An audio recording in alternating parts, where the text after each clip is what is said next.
আসসালামু আলাইকুম।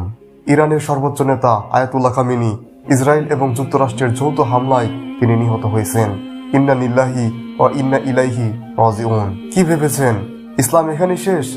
না, এটা শেষ জামানা।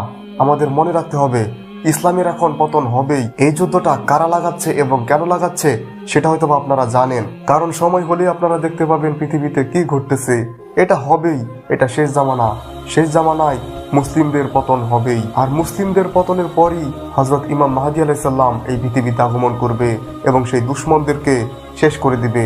সেই দিন খুব বেশি দূরে নয়, তবে গোটা বিশ্বের মুসলিম উম্মায় মনে রাখবে আমাদের একজন আয়াতুল্লাহ খামেনি ছিলেন, যিনি কিনা একাই লড়াই করে গেছেন ইসরায়েল এবং পশ্চিমা বিশ্বের সাথে শির দাঁড় করিয়ে। তিনি নত স্বীকার করেনি, শির নামাননি, তিনি ভয় পাননি, বরং সাহসিকতার সাথে জীবনের শেষ রক্তবিন্দু পর্যন্ত তিনি তাদের সাথে যুদ্ধ করে গেছেন। ওদের ভয় কোথায় জানেন?